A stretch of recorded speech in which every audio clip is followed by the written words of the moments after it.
My name is Mary Wanderi. I'm the founder for Living Positive Kenya. I founded this program in 2009 from just my experience as a social worker.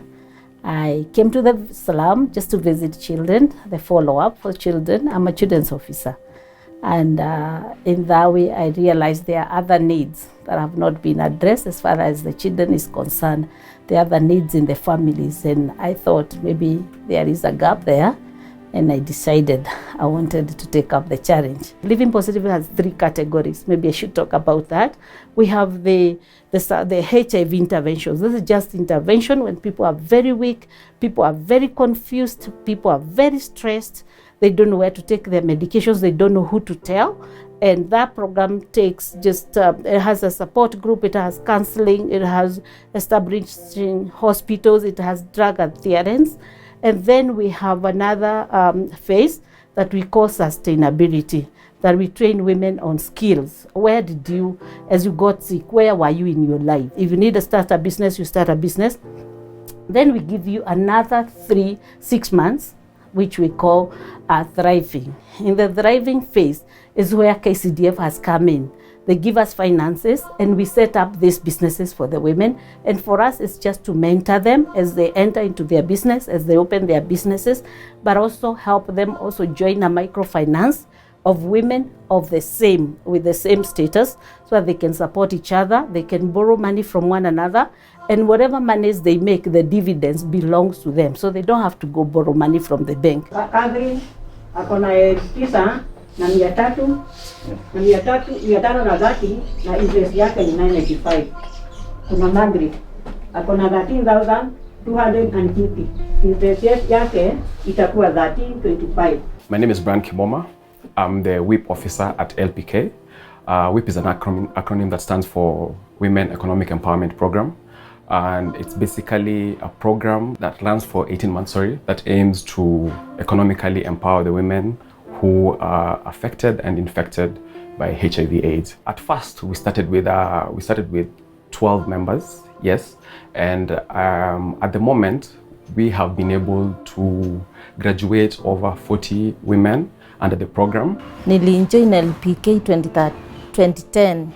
I started in supporting group. Then I was enrolled in class, WIP class.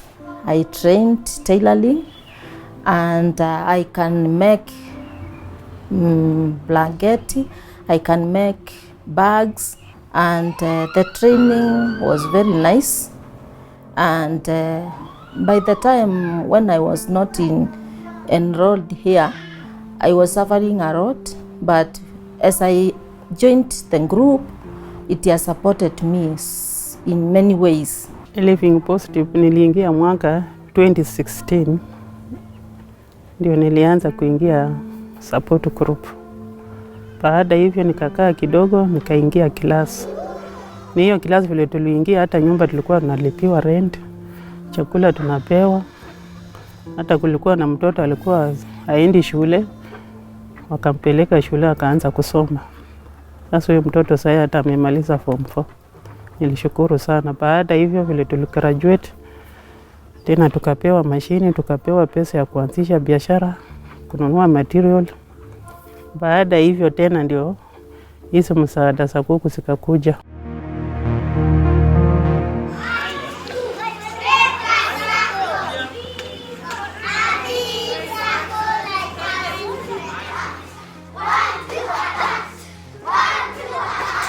Pamoja for Change group is one of the things that actually really encouraged me to hang on into the project, because the school started from a dam site. It was when we were starting, we were actually not starting a school. What we were starting is a feeding program for mothers that are sick. They would come and eat food and carry food home for their children. But as you know, it's in a slum. Once you're eating, there are always children around, just hoping they'll be given a little bit of food. And children started coming. So what we had is only one skeleton. It was actually a shanty, a small mabati space where the children called a class. And that is when I met KCDF at that point. There was a visit and somebody introduced me to Pamoja for Change. We have now built the washroom and 3 classes. Last year, during COVID, we had just received our money when COVID came to build the dining hall for the children. What we had is a very small, very old, a tin kind of a shanty. And that was what we were calling the kitchen for the children, and the children ate from outside. Outside, we didn't even have a floor in it, so they ate from outside. They came and they felt what we went through and what we were going through during that time. And then they have come up with a new way of helping us in terms of facilities that we need to support our institution. So they help us in building the classes.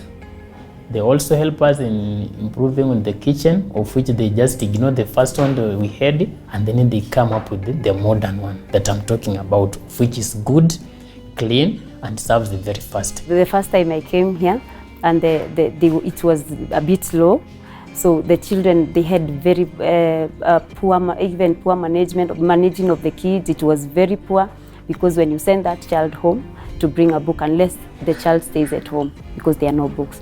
But right now we have improved, because we have, at least we can get books. The facilities are good. Even when a parent come to bring a child here, they see that their children are improving. In academically, the way they sit in classes, they have improved a lot. The children are now cleaner. They love their school. That school is any other standard of a private school. We actually have computer classes. The children are learning computers. We have computers now for all our grade 2 and 3 classrooms. So the children have a standard that they can get anywhere else. It's been able to give the children a standard. It's been able to give the children something they would not get at home, because having a space that is that clean, having a space that has computers, having a space that has teachers that are able to take care of them, and comparing to where they come from, it's very good for the children. It's good for their development, it's good for their growth, and it has also encouraged more children to come into the school. We have seen our children now feeling better about their space. It's not just that shanty that was for HIV positive children and no other child coming in. It's now a school. They proudly talk about Salama now. If you talk to the people in the slum, what they talk about now is the Salama school.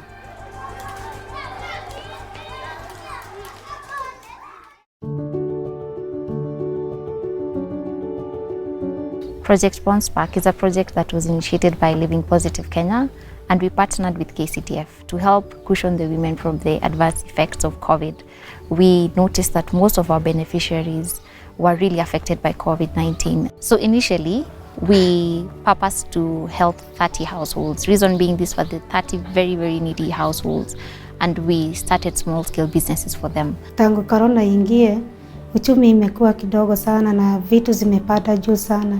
Unapata watu hawanunui manguo, na unapata hata kushona ni kidogo kidogo. Sasa unapata upati mahitaji kamili ya kutimilisha familia. COVID ilitu affect kwa sababu kama vile iliingia saa hiyo hatukuwa tunajua tufanye nini, na kwanza tukafunga ofisi. Sasa tukakuwa hiyo miezi kadhaa, kabla miezi 5 hatuko kazi. Tukakaa bila kujua hata pali tutatoa chakula, lakini KCDF wakatupea chakula, walitupea chakula sana hiyo wakati. COVID vile iliingia, biashara ilikuwa mbaya sana. Ndio hata mtu kukuletea nguo repair ilikuwa shida. Ama saa zingine mtu akuletea anakuambia nishonee, utashona haraka, unatarajia pengine atakulipa haraka. Hata kulipa haraka, mwingine anakuambia atanishonee kitu fulani. Sasa ile ukishona hiyo pesa hata kulipa hiyo kitu itakaa hapo. Hata hiyo nguo pengine hata kujia itakaa tu hapo kwa sababu hana pesa. Living Positive iliweza kunisupport na chakula, na baadaye ikaweza kunipatia pesa ya kuongezea biashara, na biashara kwa wakati huo ikaanza kuinuka, na pia waliweza kutupea hata kuku tukaweza kulisha.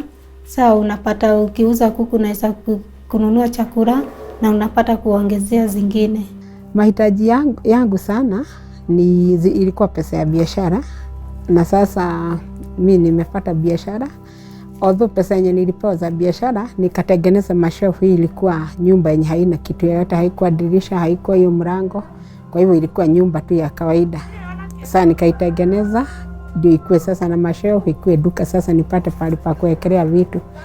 Na pesa yenye nilibakia nayo nikaongeza sasa hizi vitu kidogo kidogo. Sasa huwa naendelea kuongeza tu pole pole. Kutoka niingie Living Positive imenifunza mambo mingi, na hata imenisaidia kusomesha watoto, kwa sababu imetushikilia sana kwa njia ya school fees, na hata inatuprovide na chakula. Tangu niingie hapa, yani kwa hii kikundi nilipata amani. Sikuwa na amani. Kitu ya kwanza sikuwa najua hata mimi sio mtu, maisha yangu imefika mwisho. Lakini wakati nilienda kwa hiyo kikundi, tukakanzoliwa, tukaambiwa vile tunaweza kustahili kuishi. Nikashukuru juu nasema hata maisha yangu ilikuwa imefika mwisho, juu hata mawazo yangu nilikuwa nawaza si kuwa mawazo mazuri. Maisha ni mzuri kwa sababu saa hii siwezi lala njaa, ama siwezi enda niombe mtu hata pesa ya maji, hata ya sabuni, hata ya mboga, siwezi. Hata saa zingine hiyo mayai ndio nakula, sinanijenga hata afya na watoto wangu. Part of the Project Bounce Back Scale Up activities was to promote psychosocial support to the women. Reason being, we noticed there was a lot of stress and anxiety among the women because some of them were not able to provide for their families, which was quite stressful for them. And they've now been able to get to a place where they're able to fully operate their businesses regardless of the circumstances, regardless of how poor the market is, regardless of how many needs they have. They're able to challenge themselves to become better business women. And also the agribusiness has really helped most of them, as it helps them on a bad day, on a bad business day, they're able to sell an egg to just provide for their family. And we have seen them grow and build resilience also in the microfinance groups, where some of them have taken up leadership roles. They're able to lead others, and that has increased their self-confidence, and we've seen them grow, and we've seen them assert themselves even beyond what we could think. Some of the clients really surprised us because we didn't know how much potential they have, just by us believing in them and us seeing that they have potential in excelling in businesses and excelling even in chicken rearing agribusiness. Some of them are huge success stories, and we are really looking forward to seeing them grow more and more.